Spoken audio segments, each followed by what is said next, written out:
Movement MHK, Teresa Parks.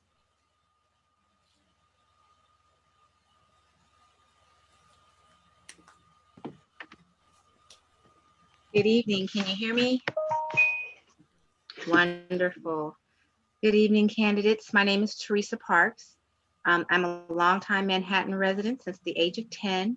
I'm a career transition specialist out at our local Job Corps, and I'm also the co-founder of the Black Lives Movement for Manhattan, Kansas.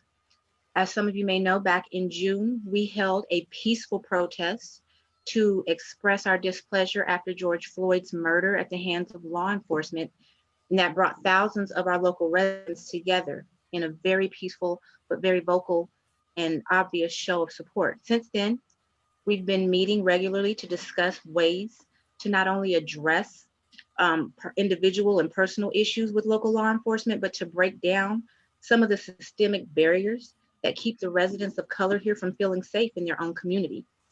Now, while Manhattan presents as a picturesque college town on the surface, there's a vast disparity in the quality of services and resources that are available to people when the senior side rears its head.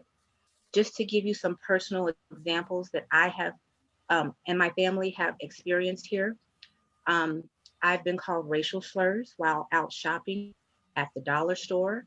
I have profiled and spoken very egregiously to in the mall simply because of the color of my skin, and the person didn't think I should be shopping there.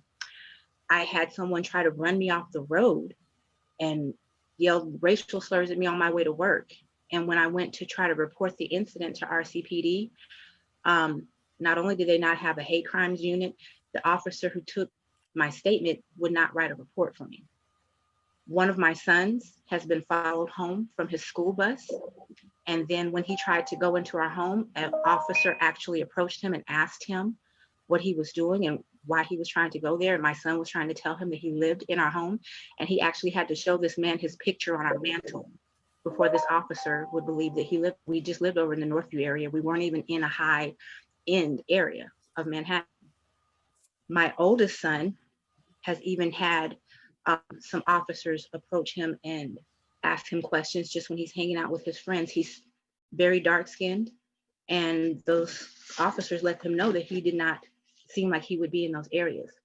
Now, we haven't had the kind of incidences that have gone viral in other places, but there's still a lot of work that needs to be done to prevent us from becoming someone who's negatively newsworthy. So what I would like to know is whether you guys, whoever happens to get elected, would commit to publishing and working with us to come up with a plan within your first quarter to help reverse some of the legislative and regulatory legal policies that we have here that are actually empowering some of the injustice, the racial discrimination, and some of those other negative things that have been affecting our minority community. Is that something that we can expect you and hopefully have you come forth with and follow through with coming up with the plan if you are to get elected? Ms. Fang. Yes, in order for us to reverse the legislative, regulatory, and legal policies that are empowering the injustice of systemic racism and discrimination, we must first acknowledge that they exist. So yes, I will publish a plan, but what if we made this plan together?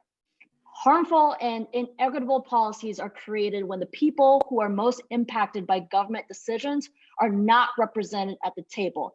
And historically, our Black community has been often unwelcome in these spaces. So I am committed to addressing systemic racism in our government with you all.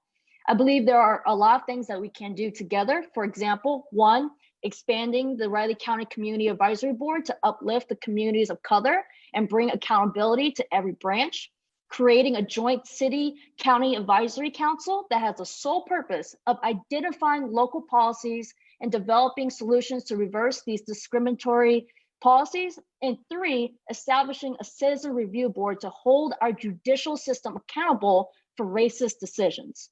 The publication or adoption of any of these policies must be with the support of our Black community, and I look forward to working with BLM MHK to bring equity to Riley County. Thank you.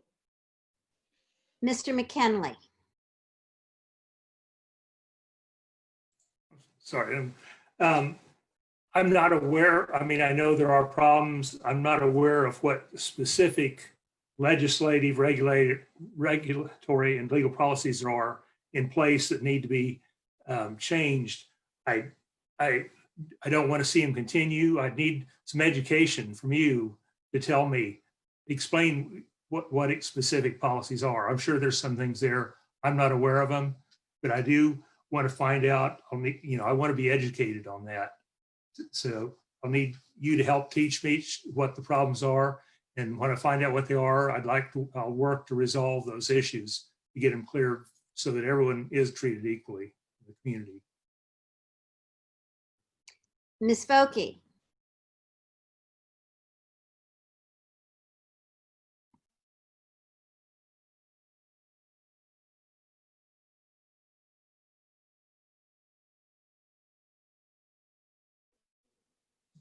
There we go. I thought we were being unmuted automatically. So systemic racism is a problem in our community, in our state, and in the national, foremost in national. As a woman, I understand discrimination against women. I really can never understand what it would be like to be a Black person, and I acknowledge that. But I have always been on the forefront of equality and anti-racism remarks and issues. The county commission and the city commission should actually really work together with the community groups, especially the BLM group and other issues, other community groups. And we need to, I think it will probably take longer than a quarter, but in time, this is something that's been going on for hundreds of years. So I think that we really need to work on it. I've heard different people in the Black community tell me of the injustices that they have suffered in living here for the past 20 years. So it's something that really touches my heart and my whole sense of being, that we get this resolved and work with the legislative people to make some real important changes. I think that our community was really represented well at the football game on Saturday when all the players locked hands and joined together. I think it set a very good national precedence that